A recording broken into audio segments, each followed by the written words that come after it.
코로나19로 집 밖으로 잘 나가려 하지 않은 사람들이 늘어나게 되면서 영화관을 찾는 사람들의 발길 역시 줄어들었죠. 몇몇 영화들이 제작 취소나 개봉 연기를 해오고 있고, 영화관에서는 예전에 상영했었던 영화들이 나오다 보니 영화를 접하기 더욱 어려워진 요즘, 마치 지금 사태를 예언한 것처럼 등장한 영화가 개봉했습니다. 살아있다. 6월 24일에 개봉해 3주 만에 200만을 달성하면서 영화관이 다시 활발해지기 시작했습니다. 우리에게 편의를 주는 그런 것들이 사라져버린 세상 속에서의 삶?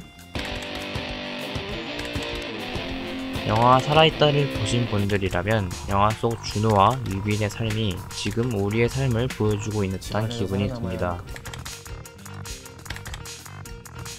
좀비가 있는 것을 제외하고는 집 밖으로 쉽게 나가지 못하고 다른 사람들과 단절된 삶, 집 밖으로 나가고 싶다는 간절함과 답답함을 영화를 통해서 다시 한번 느낄 수 있었습니다.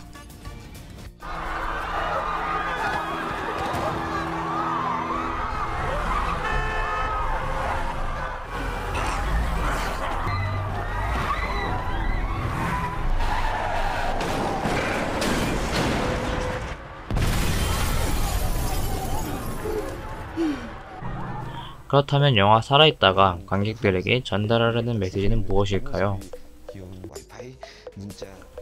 휴대폰의 신호는 잡히지 않고 TV 속에서는 계속해서 반복된 뉴스만 나옵니다. 아파트 단지에 거주하던 사람들은 어디론가 도망쳤고, 현관문 밖에는 좀비들이 주변을 서성거리고 있습니다. 영화 초반, 게임 스트리머인 준우는 한 시청자의 제보로 밖에 끔찍한 상황이 벌어지고 있다는 소식을 듣게 됩니다.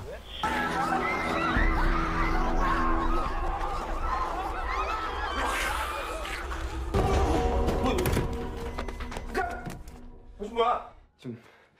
지금 뭔가 이상해요. 지금 뭔가 밖에 사람들이 정말 아무것도 몰라요? 집 밖에 경찰이라는 사람들이 난리야. 잠깐만. 안 돼.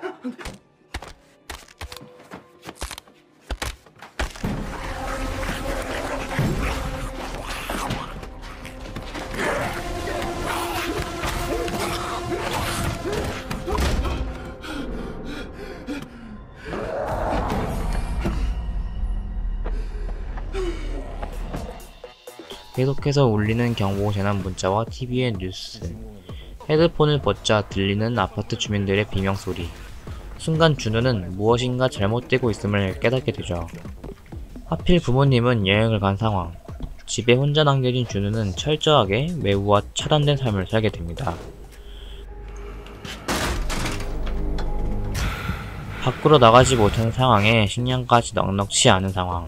준우는 휴대폰 라디오를 틀기 위해 SNS에서 본 것처럼 베란다에 몸을 지탱한 채 신호를 잡으려고 합니다.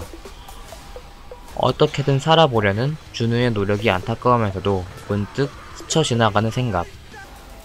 만약 나라면 어떻게 했을까? 영화 살아있다는 살아야 한다라는 목표를 가진 인물들의 생존기를 그려내고 있습니다. 간신히 잡힌 신호로 도착한 부모님의 메시지이기도 하죠. 하지만 준우는 생존해야 한다는 의지가 분명하지 않은 인물입니다. 게임 방송인이던 준우에게 식량보다 중요했던 것은 사람들과의 소통이었습니다. 잠들기 전 영상 편지를 찍어서 신호가 불분명한 SNS에 올리는 이유도 소통을 원하기 때문이죠. 때문에 소통이 없는 준우는 삶의 의지를 잃은 것이나 마찬가지입니다. 거기에 가족의 생사가 불분명해지자 목을 매달아 삶을 끝내려고 했죠. 하지만 그런 준우를 다시 살아갈 의지를 준 것은 유빈의 빨간 점이었습니다. 벽에 걸려있는 글자들을 통해 간단하지만 일종의 소통을 했기 때문에 준우에게 다시 살아갈 용기가 생긴 것이죠. 유빈의 등장으로 영화의 이야기가 본격적으로 전개되면서 몇몇 재미있는 요소들을 발견할 수 있었습니다. 준우와 정반대되는 유빈의 집, 좀비로부터 방어할 수 있는 무기와 식량 등등. 유빈의 등장은 준우뿐만 아니라 관객에게도 작은 희망을 주게 됩니다. 하지만 영화는 계속해서 희망을 절망으로 전환시키려고 하죠.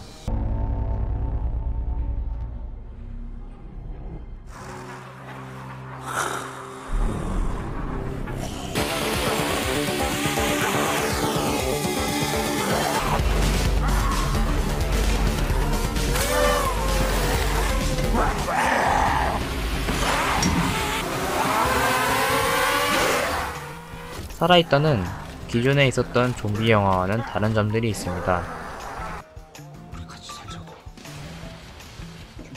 좀비 바이러스가 어디서 출발했는지, 주인공들의 궁극적인 목표는 무엇인지 등등 오로지 아파트에서만 진행되는 영화의 전개는 관객들에게 다소 답답함을 줄 수 있었죠. 부산행의 마동석처럼 시원함을 전달해주는 인물이 있는 것도 아니고 킹덤의 서비처럼 좀비 바이러스의 원인을 찾는 인물도 없습니다. 때문에 많은 관객들이 살아있다를 보면서 많은 불편함을 느꼈다고 하는데요. 저도 물론 이 점에 동의합니다. 그래서 도대체 주인공들이 달성하려는 게 뭘까? 인물들의 설정은 왜 소개를 안 해주지? 바이러스가 어디서 시작된 걸까? 등등 영화를 보면서 스스로에게 여러 질문들 던져가면서 영화를 본 기억이 납니다. 영화는 엔딩 크레딧이 올라갈 때까지 질문에 대한 대답을 주지 않았지만 단 하나의 문장이 머릿속에서 맴돌았습니다. 살아야 한다. 어쩌면 감독이 궁극적으로 전달하고 싶었던 내용이지 않았을까요?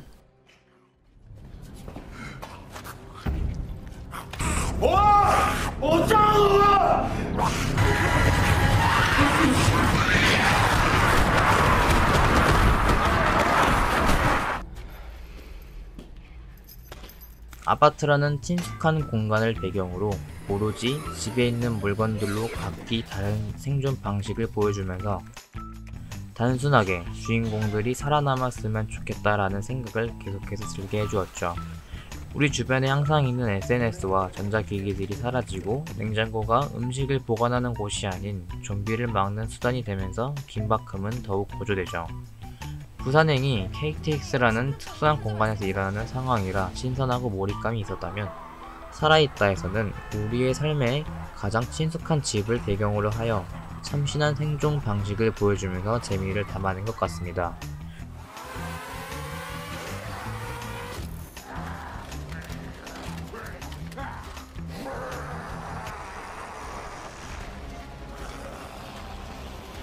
드론, 무전기, 아이패드 등등 전화나 문자가 아니더라도 소통을 할 수 있다는 것을 보여준 것 역시 재미 요소 중 하나였습니다. 정확한 상황에서 준우의 드론과 SNS, 유빈의 부비 트럭과 레이저 포인터로 대화를 시도하는 등의 많은 아이디어들을 적극 활용했습니다. 소통의 중요성과 소통이 없는 인물의 모습을 담아내면서 준우 역시 괴물이 되어간 듯한 아이러니한 장면도 참신한 연출이었죠.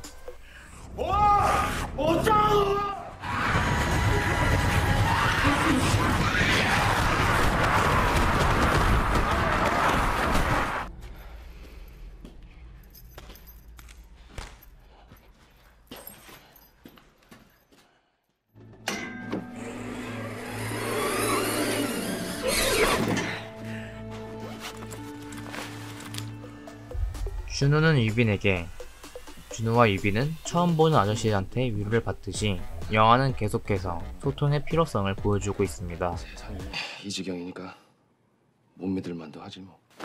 마셔, 괜찮잖아. 아, 참 배고프지? 뭐 좀 줄까? 어?